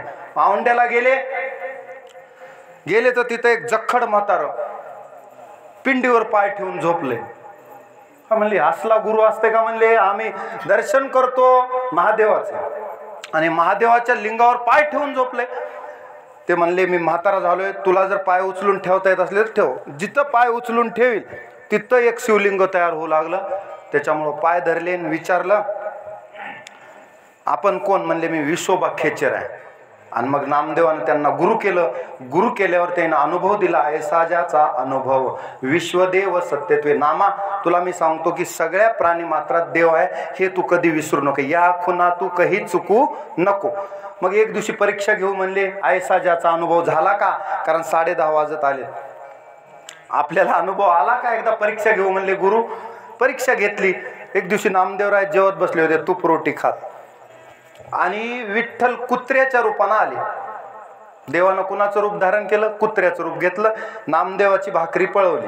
पळवल्यावर नामदेवरायाला कळालं की हा आलेला कुत्रा नसून पांडुरंगच कुत्र्याच्या रूपानं आलाय. म्हणून तुपाची वाटी घेऊन त्याच्या माग, हाती घेऊन तुपाची वाटी, नामा लागला श्वाना पाटी. त्या कुत्र्याच्या माग ए देवा ए देवा, त्याला कुत्र्या म्हणून नाही किंवा हाड हाड म्हणत नाहीत, ए देवा थांब थांब थांब. तुला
कोरड्या रोट्या खाऊ नको म्हणले, हाती घेऊन तुपाची वाटी, नामा लागला श्वाना पाटी. आणि कोरड्या रोट्या खाऊ नको, तुपात बुडवून खा असं म्हणल्याबरोबर देवानं दर्शन दिलं.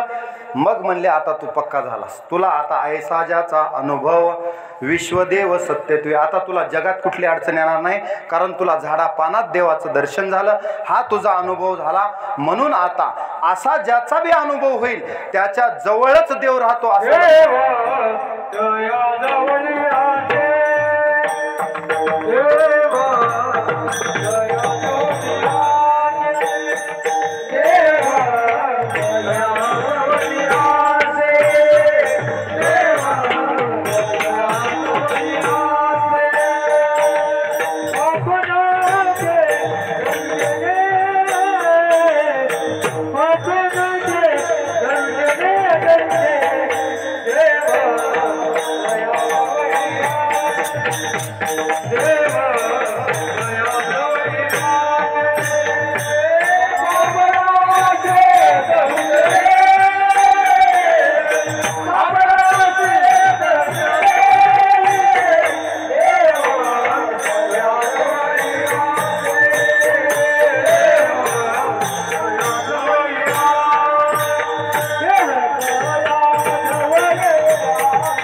तुकोबरा अभंगाच्या ध्रुव चरणात म्हणतात की ऐसा ज्याचा अनुभव, ज्याच्याकडे असा अनुभव असेल की चराचरात देव व्याप्ताय, त्याच्यासाठी ध्रुव चरणात तुकोबरा म्हणतात, देवतया जवळी असे पापनाशे दर्शने.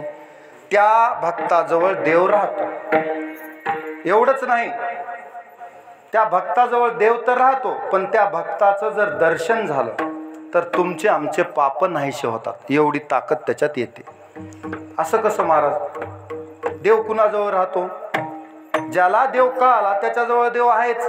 मग असा ज्याचा अनुभव असेल की चराचरात देव आहे, माझ्यात देव आहे, मीच देव आहे, तत्वमसी. तुम्ही वेदांतात जर गेलात, आता वेळ नाही, थोडं फास्ट घेतो. तत्वमसी म्हणजे तेन त्वमासी, तस्य त्वमासी, तत्तत्वमासी, म्हणजे तोच तू आहेस. सर्वम खलविदम ब्रह्म, एवढं लक्षात ठेवा. सर्वम खलविदम ब्रह्म, सगळीकडे ब्रह्म व्याप्त आहे. एवढा ज्याचा अनुभव झाला त्याच्याजवळ देव राहतो. देव त्याच्यापासून लांब राहत नाही. या देवाच्या खुणा आहेत. देवानं जर विचारलं मी कुठं तुम्हाला दिसेल, तर जिथं माझे भक्त गाती जेथे, नारदामी उभा तेथे, हे एक प्रमाण झालं. तिथं देव असतो. दुसरं आहे, जिथं भगवंताची कथा चालू असेल तिथं देव असतो. परी हरपला गिवसावा, जेत नाम घोष बरवा करीती माझा. वा, कुणी सांगितली? अभ्यासू श्रोते. ज्ञानोबराय म्हणतात की परितयापासी पांडवा मी हरपला गिवसावा आणि जेथ नामघोष बरवा करीती माझा. मला तिथं शोधतो जिथं नामघोष चालू आहे तिथं मी आहे. कथे माझी उभा देव. देव कुठं असतो? कथा सुरू आहे तिथं, नामचिंतन सुरू आहे तिथं. आणि अशा संतांच्या पायाजवळ देव असतो. कोणत्या संतांच्या? ज्या संतांना सर्वत्र ईश्वर दर्शन होते, ते ब्रह्मीभूत असतात. आता ब्रह्मीभूत मोतीराम महाराज आहेत, मारोतराव महाराज आहेत, यांना सर्वत्र ईश्वर दर्शन होत होतं. जेवढेही संत झाले, ज्ञानोबाराय, तुकोबराय, नामदेवराय, एकनाथ महाराज, या सगळ्यांच्या ह्या लक्षणात हे संत बसलेले आहेत. संत म्हणजे एका विशिष्ट वेशभूषेत असे नाही किंवा भगवे धारण केले नाही. ज्यांच्या अंतरंगातलं लक्षण संतांचं आहे, त्या लक्षणापैकी एक लक्षण फक्त आतापर्यंत झाले. सगळे लक्षणं सांगायला किती कीर्तन करावं लागतील मला? एक लक्षण थोडक्यात 2-4च उदाहरणं सांगणं झालेत माझी अपेक्षा होती आणखी 4-8 तरी व्हावे, पण होतच नाहीत, वेळ लागतो.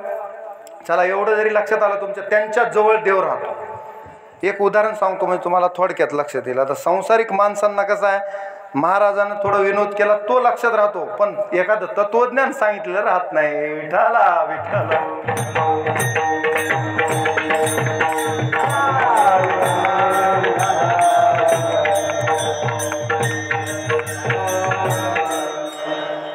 पंढरपूरच्या मालकाचं उदाहरण सांगतो तुम्हाला. पंढरपूरचे मालक विटेवर आलेच कसे आणि कोण्या संतांना आणले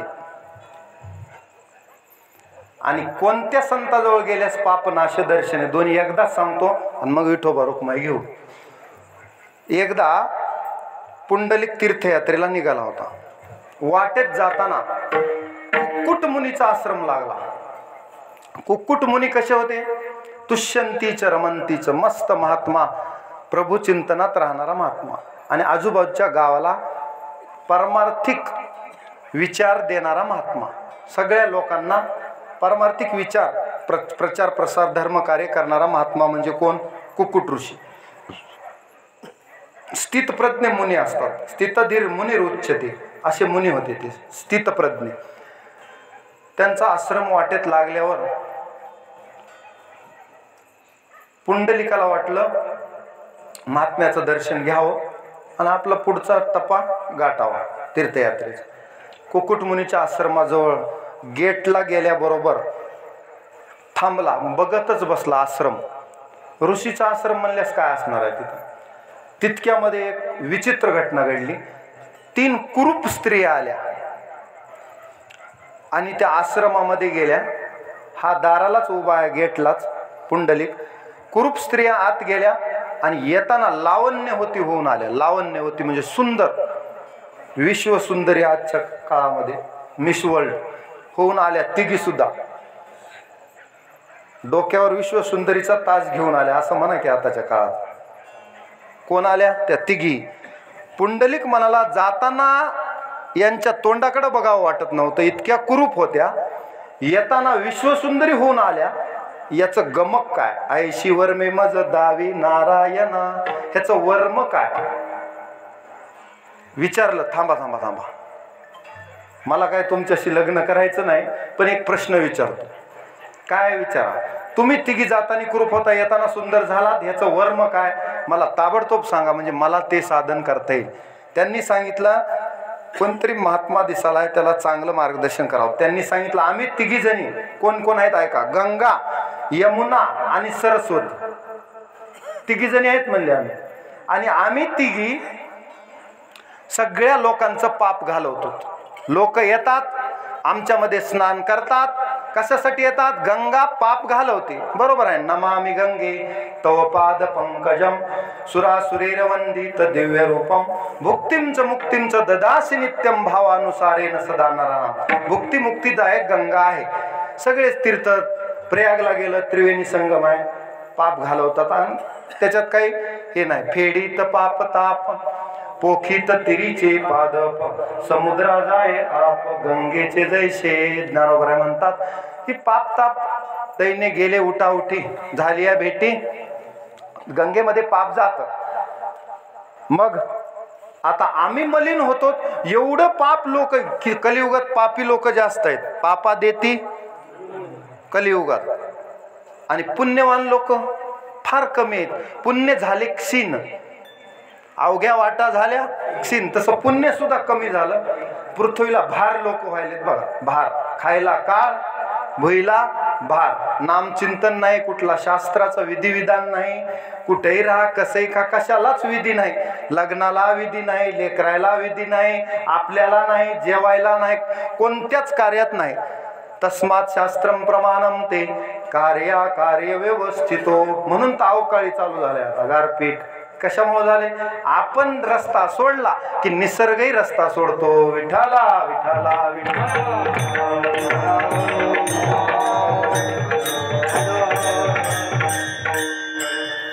बरं जाऊ द्या, बारा भानगडी म्हणले. पुढचं काय झालं त्या बायाचं आम्हाला ऐकायचंय. माणसाला तेलही नाद असते, पुढी काय झालं, मग पुढी काय झालं असा नाद असते की नाही माणसाला. मधले मध्ये का होईना नाद असते, वरून नाही जरी म्हणलं तरी.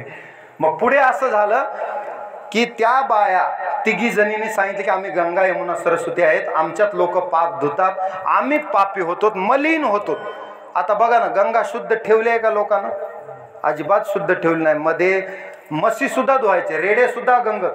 कारण घरची गंगा आहे, तुम्हाला इकडून गंगा आणि इकडून पूर्ण आहे. दोन्हीच्या मधात तुम्ही भाग्यवान. नमस्कार केलेला बरा. विठाला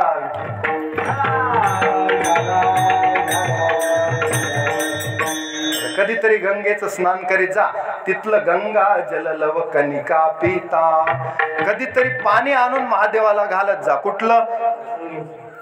भगवद गीता किंचित धीता गंगा जल लव कनिका पीता. सकृदपि यस्य मुरारी समर्चा तस्यायम किम कुरुते चर्चा. भज गोविंदम भज गोविंदम भज गोविंदम मूढमते. कधीतरी अनेक जा. सुकृदपि यस्य मुरारी समर्चा. एखाद्या दिवशी भगवान श्रीकृष्णाची पूजा करा, शंकराला बिल्वपत्र व्हा, गंगेचं पाणी आणून घाला, कल्याण होईल. एवढं तरी करा. गंगा जवळ आहे पण आळशावर आली गंगा, काय करणार? चला, उद्धार करून घ्यायचं साधन आहे. मग गंगा म्हणली आम्ही सगळे तिघी बी आता खूप मलिन झालो, पापी झालो. हे पाप धुण्यासाठी आम्ही इथं येऊन ह्या ऋषींचा आश्रम झाडतो. नीट लक्षात घ्या. कुक्कुट मुनीचा आश्रम झाडल्यावर त्या आश्रमाची धूळ आमच्या अंगावर पडल्यानंतर आमचे दोष जातात, आमचं पाप जाते. पाप नाशे दर्शने. कधी? संतचे चरण रज, ते प्रमाण क्षेपक आहे, मी घेत नाही, पण तिथं लागू होते. संत चरण रज लागता पुढे हे क्षेपक प्रमाण आहे. पण तरी तुम्हाला एवढं लक्षात येईल की संताच्या चरणाची धूळ जशी रामाच्या चरणाची धूळ दगडाला लागली तर ते दगडाची बाई झाली. तिचं नाव अहल्येचा उद्धार झाला ना. अहल्या शिळा होऊन पडली होती, मनुष्य होती, शिळा झाली. पुन्हा शिळा होती, मनुष्य झाली. उलट झालं ना दोनदा. गौतम ऋषीनं शाप दिल्यामुळं शिळा झाली आणि पुन्हा शिळा होती, मनुष्य झाली, ज्याचे चरणाचे चाली. राम जात असताना, स्वयंवराला जात असताना विश्वामित्रांनी सांगितलं इथे एक वसाड आश्रम आहे आणि तिथे एक शिळा आहे, तिथं फक्त तुम्ही पाय लावा. पाय लावल्याबरोबर अहल्येचा उद्धार झाला आणि अहल्येनं पाय धरले. सांगितलं माझा उद्धार झाला, किती दिवस झालं मी शिळा होऊन पडले होते. असा उद्धार होतो. तसं आम्ही इथं आल्यावर ह्या आश्रमात ती धूळ लागल्यानंतर आम्ही पवित्र होतो आणि पवित्र झाले की आम्ही विश्वसुंदरी झालो. हेच गमक आहे त्याच्यात. कुठली फेरेन लवली लावली नाही का, लिपस्टिक लावली नाही आणि काय काय लावतात ते लावलं का, त्याच्यामुळं आम्ही पवित्र होत नाही. तुमचं चर्म फक्त ते कातड चमकत आहे. फक्त हे वरचे क्रीम पावडर लावल्यानं काय होईल, कातड चमकत आहे 4 माणसात. पण पवित्र होऊ शकत नाहीत तुम्ही. पवित्र होण्यासाठी काय, पवित्र तो देह वाणी पुण्यवंत जो वदे अच्युत सर्व काळ. किंवा हरिपाठ कीर्ती मुखे जरी गाय, पवित्रची होय देह त्याचा. त्याच्यासाठी हे करावं लागतंय तर पवित्र होतं. विठाला विठाला.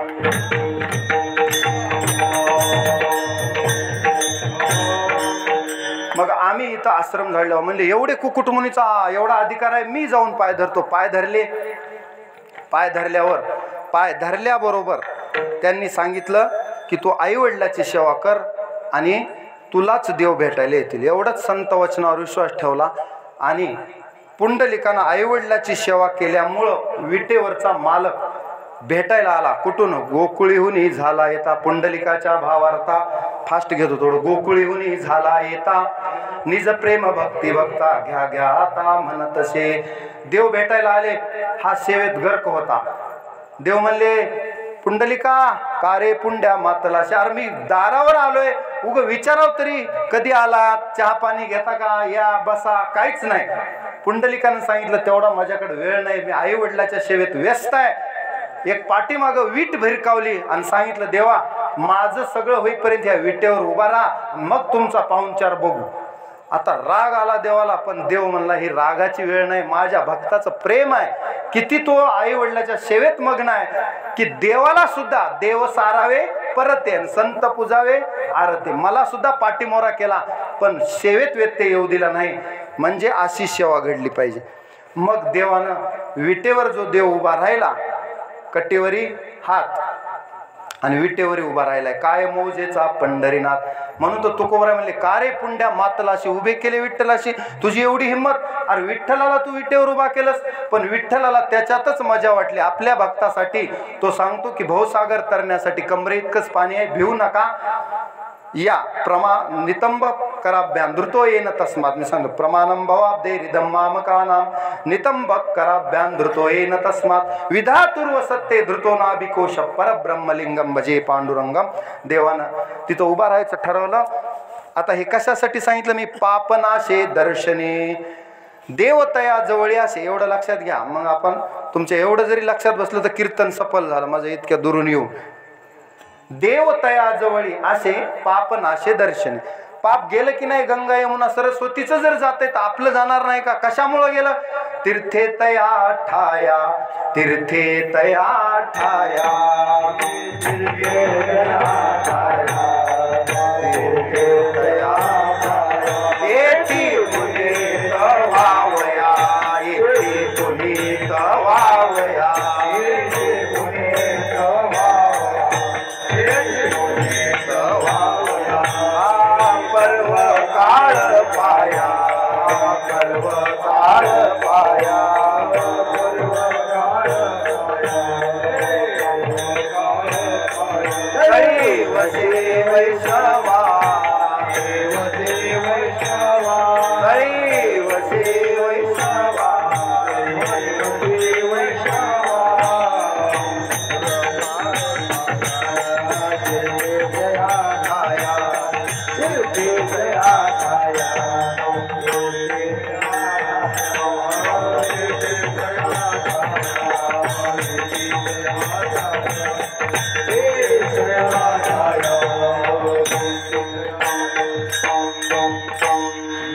मला वाटते जळती दोषाचे डोंगर आहे, जळती दोषाचे डोंगर, त्याच्यावर रिपीट करायचं होतं आपल्याला, राहिलं ते. चला मलाही आठवलं नाही ध्रुवपद, आता आठवून काय, वराती मागून घोडे किंवा साप निघून गेला मग फटीवर काट्या घालून उपयोग नाही. विठाला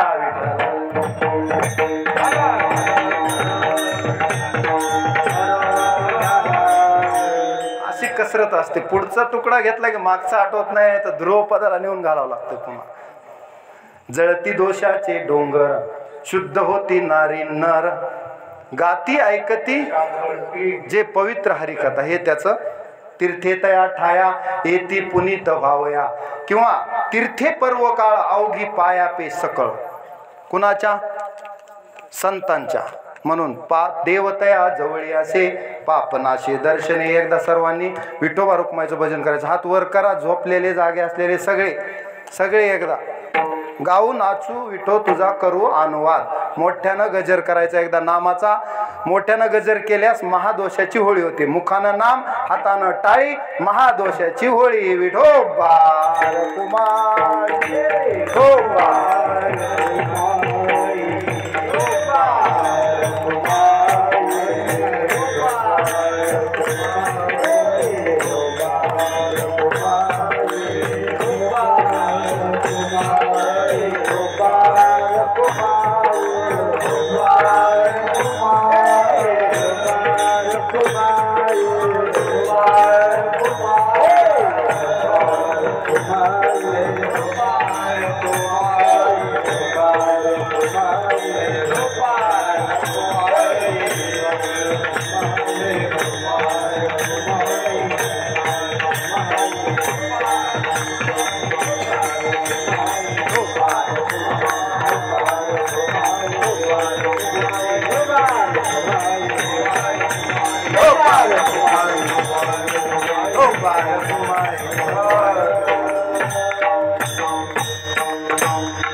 तुकोबाराय सांगतात, देवतया जवळी असे पापनाशे दर्शने. अशा पद्धतीनं ध्रुवपदापर्यंत आलो. पुढच्या चरणाचा फक्त मी अर्थ लावून देणार आहे आणि मग शेवटी, कारण वेळ संपत आलाय, तुमची परवानगी घेऊन 10 मिनिटं घेतो, त्याच्यावरी नाही. कारण तिसऱ्या चरणाचा फक्त अर्थ लावून देतो. एवढं जरी लक्षात आलं तुमच्या. तिसऱ्या चरणात तुकोबाराय म्हणतात, काम क्रोधा नाही चाली आणि भूती झाली समता. एवढं लक्षात आलं म्हणजे खूप झालं. नाथ महाराजानं कुठून आणलं होतं पाणी? काशीवरून गंगेचं पाणी आणलं, रामेश्वरमला घालायचे म्हणून. वाटेत जाताना एक गाढव तडपडताना त्यांना दिसलं. सगळेजण म्हणले, महाराज गाढव तडपडायले, बघायला लागले. कोणी त्याच्याबद्दल क्यू व्यक्त करायला लागले, कोणी सहानुभूती दाखवायला लागली. पण नाथ महाराजांना येणं ते डायरेक्ट ते आणलेलं कावडीतलं पाणी त्या गाढवाला पाजलं. ऐसा ज्याचा अनुभव बी झाला इथं विश्वदेव सत्यत्व. आणि दुसरं झालं, बुद्धी झाली समता, की त्या गाढवाला ते पाणी पाजणं गरजेचं आहे, कारण त्याला जीवदान भेटणार होतं. मग जर एक जीव वाचत असेल तर हाच माझ्या रामेश्वरला केलेला अभिषेक आहे असं समजून बुद्धी झाली समता, त्याला पाणी पाजवणं हे कशाचं उदाहरण आहे?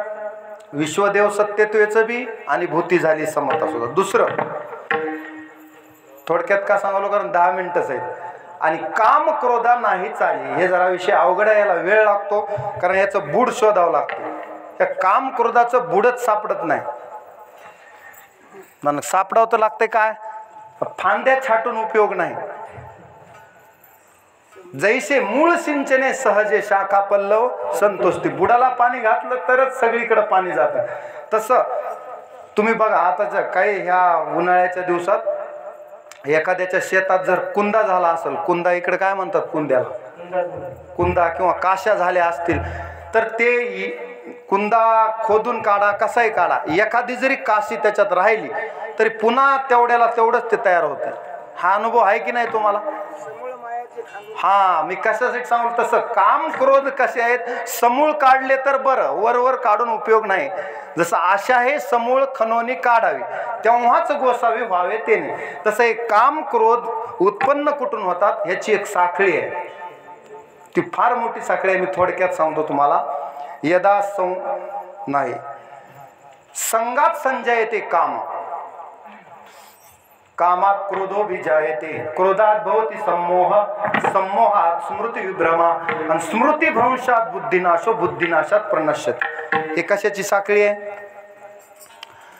की काम क्रोध कसे तयार होतात आणि ते काम क्रोध घालवायचे कसे. बरं, तुम्ही म्हणाल एवढे सोपे नाहीत, कारण त्याच्यात बरेच जण अडकलेत. ते येडका मदन मध्ये यादी आहे, म्हणत नाही मी तुम्हाला. दुर्योधन असेल, रावण असेल, कुंभकर्ण असेल, त्याच्यानंतर पराशर सारखा ऋषी सुद्धा मोहित झाला. काम क्रोध विश्वामित्र असतील, इंद्रचंद्राशी लाविला दरारा जेणे, सगळे इंद्रा पडले भग, चंद्र झाला काळा, नारद चुकलाचा भजनाचा. ही मोठमोठ्याची यादी जे कामात अडकले ते येडका मदन. कोण कोण आहे त्याच्यात बघा. दुर्योधना मारिली गदा, रावणाचा झाला धडक मारिली शंकरा, केला ब्रह्म याचा मातेरा. नाही म्हणू नका कशाची, कारण वेळ नाही. बरोबर आहे त्याचं, पण वेळ नसल्यामुळं थांबवलंय. तसं हे वाटू देऊ नका. ही सगळी यादी कशाची? काम क्रोध. मग ह्या काम क्रोधाला जिंकण्यासाठी पर्याय काय? ह्याचा असा आहे की हे काम क्रोध निर्माण केलेत ते कधी कधी कामाला येतात, म्हणून केलेत. ज्यानं निर्माण केले त्याच्या चरणी वाहून टाकायचे. थोडक्यात सांगतो, जास्त मी तुम्हाला तत्वज्ञान सांगत बसत नाही, वेळ नाही. काम क्रोध जसं सोपं सांगतो. छत्रपती शिवाजी महाराजाच्या जवळ तलवार आहे की नाही? त्या तलवारीला ठेवायला एक मॅन असते. काय असते? मॅन. जेव्हा तलवारीचं काम आहे तेव्हा मॅनातून बाहेर काढायची, आणि जेव्हा तलवारीचं काम संपलं तेव्हा तलवार मॅन करायची, म्हणजे मॅनात ठेवून द्यायची. तसंच आहे काम, क्रोध, लोभ, मोह, मद, मत्सर हे विकार देवानं निर्माण ह्याच्यासाठी केलेत की तुमच्या विकासाला उपयोगाला यावेत. म्हणून तुम्ही भलत्या ठिकाणी त्याचा वापर करता एक, किंवा तुम्हाला ते वापरायचे कसे हे माहीत नाही. उगाच जेसीपी चालवायला कोणतंही बटन दाबू लागले 10 माणसं मरून जायचे. त्या जेसीपी ड्रायव्हरलाच माहित ते काय कसं करायचं ते. JCB माहिती आहे ना तुम्हाला. कुणालाही जमते का ते? जमत नाही. तसे हे काम क्रोध कमरेला बांधून ठेवले पाहिजे मॅनासारखे. संतांना का त्रास देत नाहीत आणि आपल्याला का त्रास देतात? कुठंतरी वापर चुकतो. जेव्हा पाहिजे तेव्हा वापरायचे, नको तेव्हा आत ठेवायचे. ही कला शिकून घ्यायची, म्हणजे आपल्याला काम क्रोध लोभ मोह मद मत्सर त्रास देणार नाहीत. याच्यावर नंतर कधी बोलू, कारण आता वेळ संपलेला आहे. काम क्रोधा नाही चाली, भूती झाली समता. आता त्यांना समता म्हणजे एखादा विद्वान ब्राह्मण आहे आणि एखादा चांडाळ आहे, दोन्ही समान दिसतात. विद्या विनय संपन्ने ब्राह्मणे गवी हस्तिनी, सुनीचैव स्वपाकेच पंडिता समदर्शिना. पंडिताची व्याख्या आहे समदर्शिना. भूती झाली समता, त्याला सम दिसायला लागते. कुणाला? पंडिताला. काम क्रोधा नाही चाली, भूती झाली समता. समान जेव्हा दिसेल तेव्हा त्याच्याकडं हे गुण आले, मग देव त्याच्याजवळ राहतो आणि त्याच्या दर्शनानं पाप जातं. आता शेवटचा फक्त अर्थ सांगतो, नंतर म्हणा. शेवटच्या चरणात तुकोबराय म्हणतात, तुका म्हणे भेदाभेद गेला वाद खंडोनी. याचा अर्थ लावून देतो फक्त. तुका म्हणे भेदाभेद. आता आपल्याकडे भेद आहे का? अभेद आहे? भेद आहे. अभेद दृष्टी नाही, अभेद ज्ञान नाही. व्यासादिकांना शुकाचार्यांना हे अभेद ज्ञान होतं. आपल्याला भेद ज्ञान आहे, त्यांच्याकडे अभेद ज्ञान होतं. म्हणून असं अभेद ज्ञान प्राप्त करण्यासाठी आपल्याला सुद्धा संतांजवळ जावं लागेल. मग संतांजवळ गेल्यास तुका म्हणे भेदाभेद, मग अभेद ज्ञान झालं की भेद राहत नाही. भेदाभेद गेला वाद खंडोने. मग कुठला वाद आपण करत नाहीत. कारण का? तुका म्हणे काला आणि कोठे अभेद देखिला. एकदा देवाशी एकरूप झाले तुमचे वादही संपतात, वादविवाद राहत नाही. वादविवाद करणं हे आपलं कामही नाही, कारण त्याच्यात वेळ जातो. अनेकांच्या न मिळो आम्ही मताशी, कोणी कैशी कैशी भावनेच्या. त्याचं कारण काय? त्याच्यात वेळ जातो. कशामध्ये? ह्या मतमतांतरामध्ये वेळ जातो आणि तो वेळ व्यर्थ जातो. म्हणून व्यर्थ वेळ न जाण्यासाठी तुका म्हणे भेदाभेद गेला वाद खंडोनी. असा वाद आमचा जो आता राहिला नाही, भेद राहिला नाही. देव आणि मी एकरूप झालो. देव आणि मी एकरूप झालो की अभेद होत असतो. अभेद म्हणजे दोघांमध्ये भेद नाही असा. आता अभेदाचं उदाहरण असं आहे की तुकोबराय सुद्धा म्हणतात, तुझं मज नाही भेद आणि केला सहज विनोद. आता देवा तुझ्यात माझ्यात कुठलाच भेद उरला नाही. आपण फक्त नावानं वेगवेगळे आहेत, हृदयाने एकच आहेत. आपलं कामही एक, आपले लक्षणही एक आणि तुझं मज नाही भेद. आता आपल्या दोघात कुठं भेद राहिलेला नाही. तुका म्हणे भेदाभेद गेला वाद